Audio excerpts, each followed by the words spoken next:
Salut à tous, c'est Martien et aujourd'hui on se retrouve pour une vidéo sur Kerbal Programme où on va faire le le X02 Wyvern de S-Combat, de l'univers S-Combat, hein, qui est un avion fictif du coup. Vu que S-Combat c'est très fictif donc du coup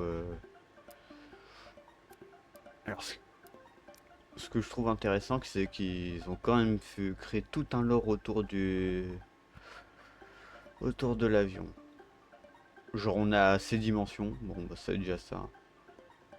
Genre on a une paire de moteurs, on sait pas c'est quoi. On a on a un rayon de combat de 1500 km. Non pas 1500, 1050. Ce qui est ouais potable on va dire. Avec une vitesse de Mach 2. Mach 2.5. En bref. En vrai cet avion il est beau. Et puis c'est le premier je pense qui avait un design comme ça. Ça, vu que il est plutôt connu parce qu'il était dans Ace Combat 4, qui est le deuxième jeu Ace Combat le plus vendu de tous les temps. Le premier étant Ace Combat 7, parce qu'il est sur Steam à mon avis, c'est pour ça.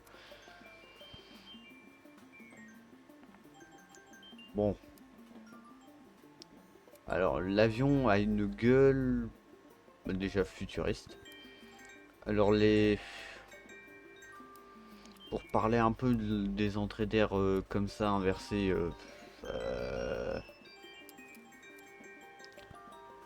en avion comme ça, c'est pour la furtivité, comme le F-35, justement. Comme le X-32B aussi qui fait pareil.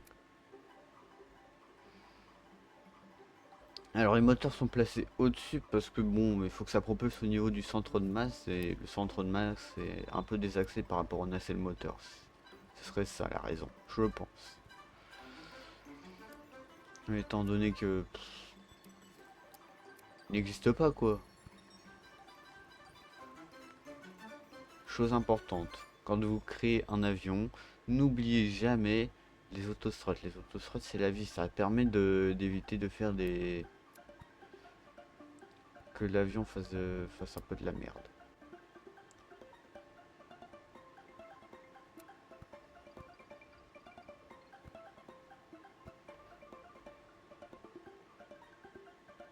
Ah oui, aussi j'ai observé parce que j'ai trouvé des plans sur internet, sur les Combat Fandom, ouais, il y a un plan, blueprint, sinon c'est marqué. Avec, il a une arête dorsale un peu comme les Sukhoi, donc du coup à mon avis ça doit être la même chose que les Sukhoi, techniquement. Donc là où il y a des contre-mesures, hein, si je dis pas de bêtises.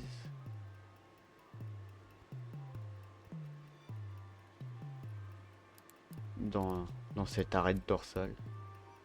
Je vais éviter de vous dire des conneries sur...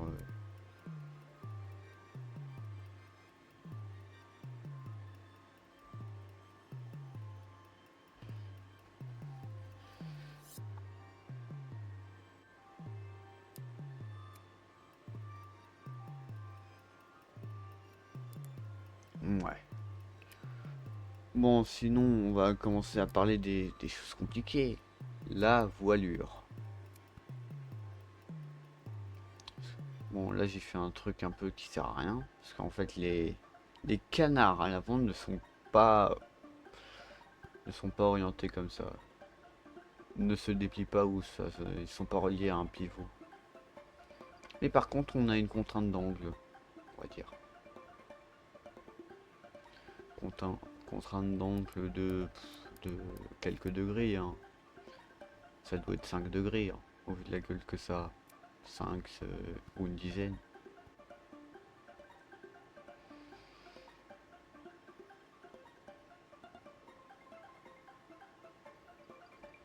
Et puis sinon, il y a aussi le côté le plus chiant, l'aile principale. Ah, et puis là. Ah ouais, j'avais oublié qu'il avait des petites nacelles sur le côté, un peu comme le Su-47, justement. pense qu'il est quand même basé sur le SU-47, hein, d'un point de vue design, tout ça. D'ailleurs, que j'ai fait une vidéo dessus sur le SU-47, il est énorme en plus. Ouais, donc du coup, il y a les l'empennage arrière, donc, qui fait aussi office de dérive quand elle est déployée, mais des fois elle n'est pas déployée. Du coup, ce qui fait que l'avion n'a pas de dérive, et du coup, c'est chiant à contrôler.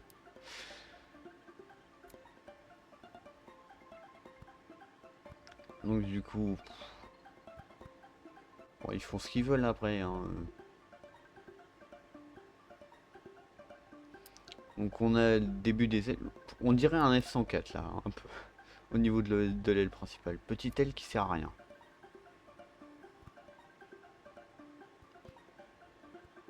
Parce que planer c'est tricher quoi. Comme on dit dans le milieu.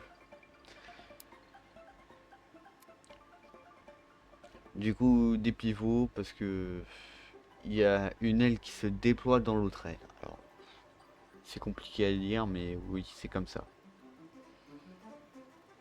T'as une aile à l'intérieur de l'aile principale qui se déplie pour faire plus de portance, pour être plus manœuvrant.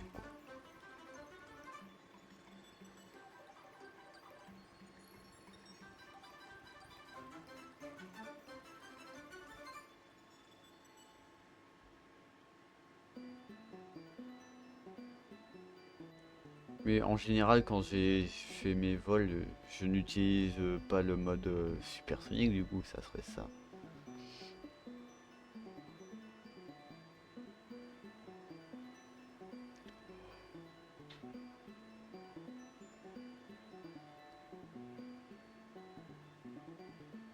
Là, il faut regarder le centre de portance et le centre de masse. Ce qui est une énorme bêtise parce que j'ai pas rajouté les ailes.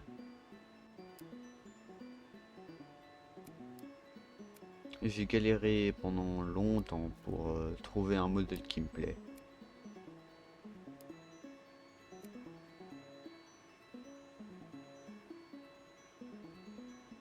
Auto serait toujours important.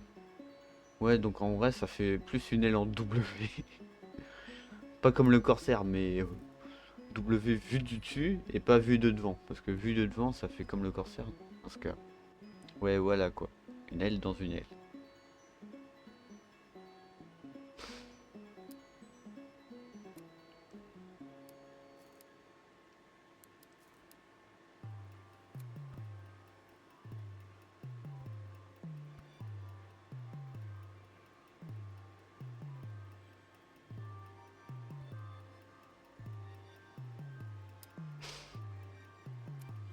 Quand même une très bonne queue.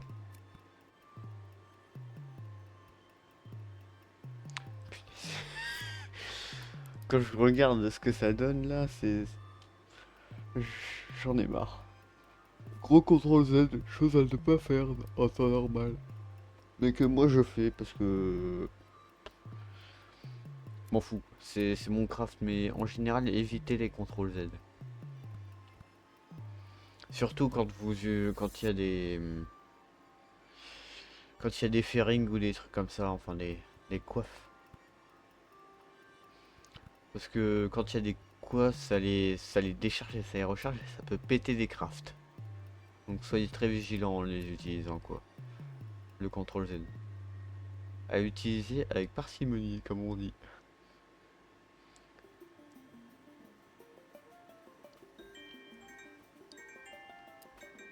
Bon là on va essayer de faire un truc un peu plus arrondi parce que t'as vu la gueule que ça? Enfin plutôt droit on va dire. Mais parce que sinon aussi il y a des volets mais je les ai pas fait. On va faire le train d'atterrissage et puis on va faire les premiers vols d'essai.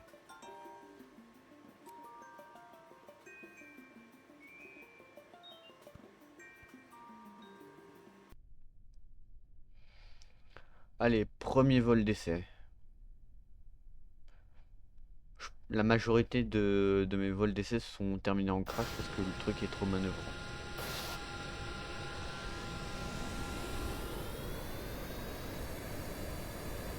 Et puis il a poussé vectoriel, un peu comme une 3 dimensionnelle comme comme les F22. Regardez comment qui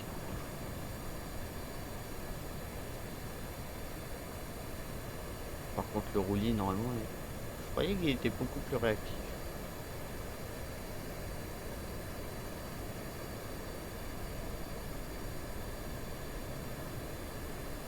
Ouais, donc là il est pas très manœuvrant encore. Disons que la dernière version que j'ai fait est encore plus manœuvrant, on va dire. Bon, déjà là il vole déjà bizarrement là. Je pense que là il fait du drift. Là il est en train de faire du drift.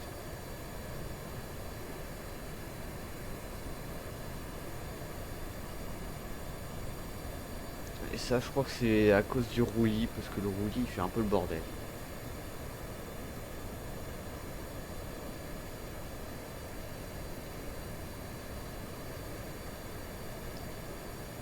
Là regardez là, ça c'est de la glissade dans les airs.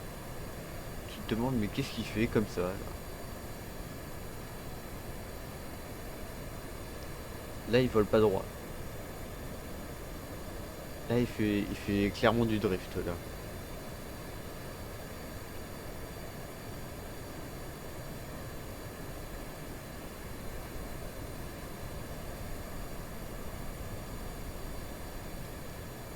Regarde, bah voilà, petit décrochage.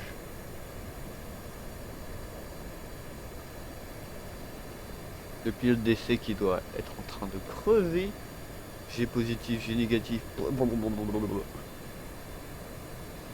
Il voit tout rouge, il voit tout noir, il voit gris.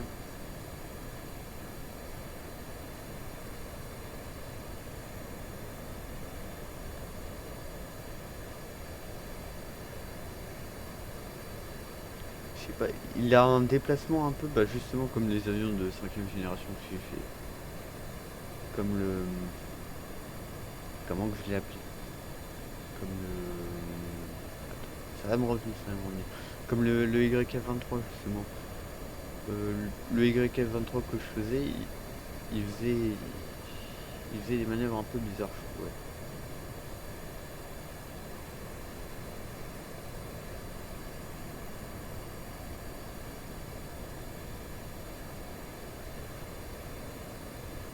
On va tenter un posé quand même, non? Allez, je sors le contrôle de souris pour voir la manœuvrabilité maximum.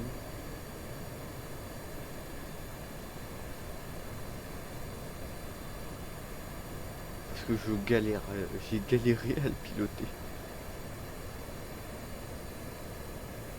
Même le truc de souris, il est en PLS.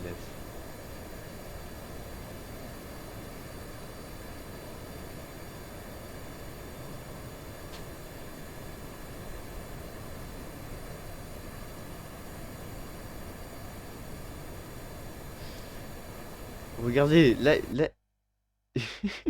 Regarde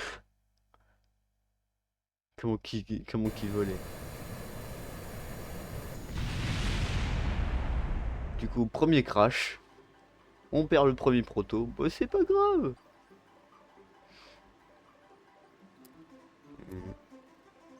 Du coup, je vais rajouter des petits... des petites ailettes derrière parce que j'ai vu qu'il y en avait. Bon, le but, ça serait peut-être de le refaire dans Flyout, mais Flyout, j'arrive pas encore le maîtriser, on va dire. Déjà que je suis en train de cook un truc pour Flyout.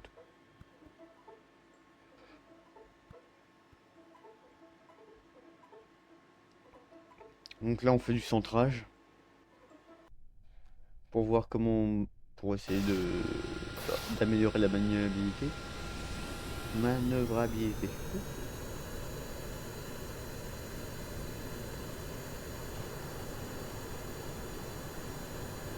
Et donc pour dans l'histoire de Strange Reel, le pilote d'essai de ça, c'est ni plus ni moins Yali Shilage. Je vais pas dire qui c'est, parce que ceux qui ont joué sauront c'est qui, et puis c'est tout. Hein. Les ailes, elles se sont mis en mode pigeon, un truc comme ça. Hein. Elles voulaient se mettre en mode porte-avions, c'est ça.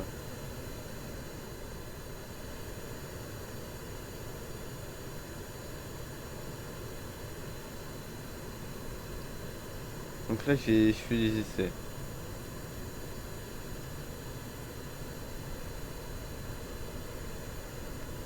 Regardez, vous avez vu le truc? Je voulais se mettre en mode porte-avions.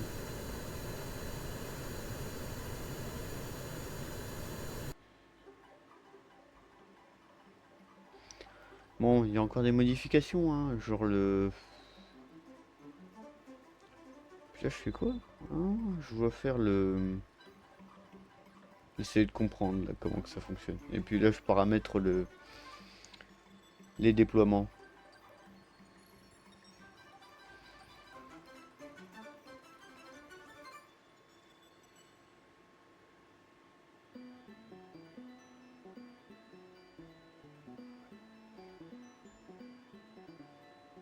Puis sinon, la majorité des vols qu'il va avoir, ce sera des vols d'essai, donc du coup...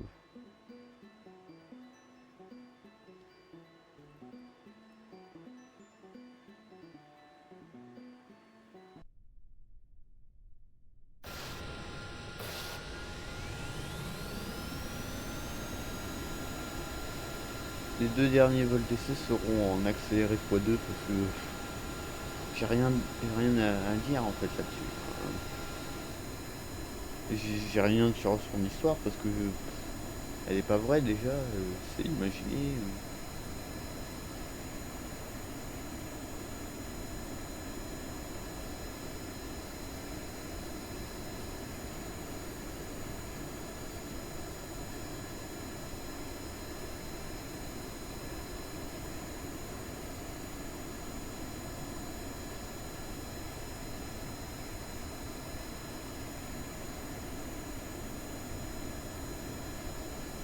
Bon, je vais vous laisser moi là-dessus. Bon, moi je vous dis pour une prochaine. Il y aura d'autres vidéos sur les avions d'Escombat. Donc pour ceux qui intéressent, je pense que ça intéressera du monde, hein.